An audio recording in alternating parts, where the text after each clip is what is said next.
disaster response here in Mississippi on the Gulf Coast. I'm a member of this congregation for 28 years, and I'm also a member of this community for 28 years. First thing I want you to know is that we are very appreciative and thankful that you have made the arrangements in your life, whatever monetary arrangements and time arrangements, to come down here and join us in this endeavor. We know that it's taken a lot. Prior to you coming here, we've had over 3,000 volunteers that have walked through this door and worked in this community.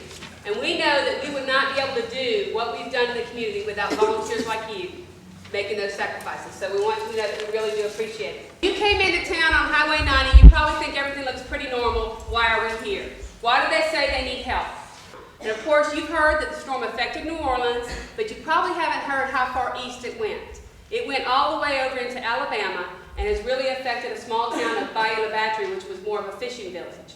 So never in our wildest imaginations would we ever dream that almost 7 months after a hurricane, we would be standing here talking to you and talking about the expanse of what it would do. And I think that many people don't even realize that Mississippi has a Gulf Coast, you know.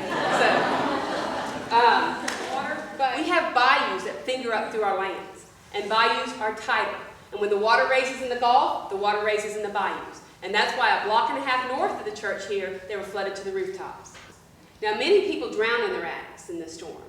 Many people drowned as their houses were torn apart. If you jumped into your attic, did you think of grabbing an axe before you got there?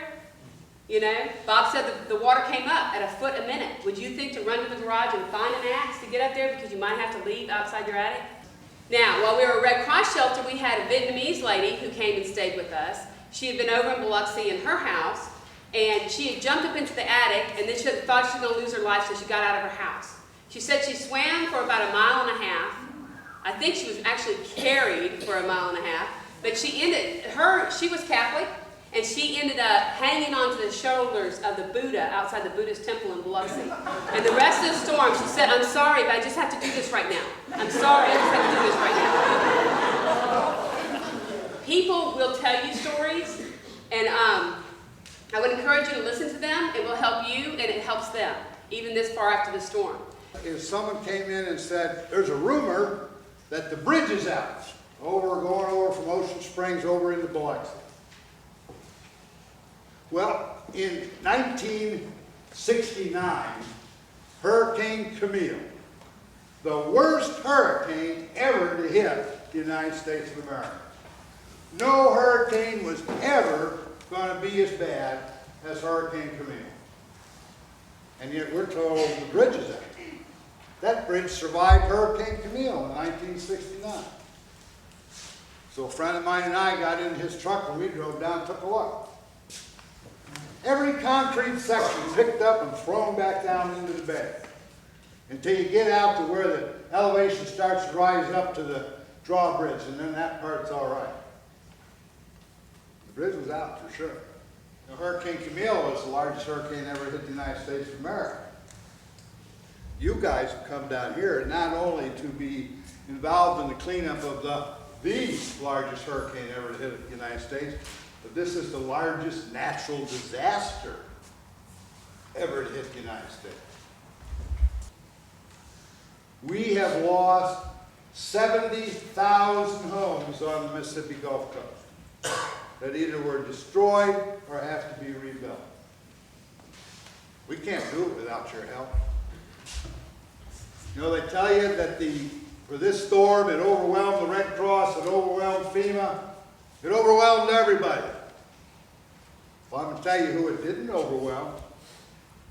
It didn't overwhelm the churches and the nonprofits and the faith-based organizations who came in here within 4 days after the storm and started taking care of us and bringing us supplies. That group was not overwhelmed. The outpouring from the people across the United States was absolutely magnificent. And what you are doing is an extension of every bit of that.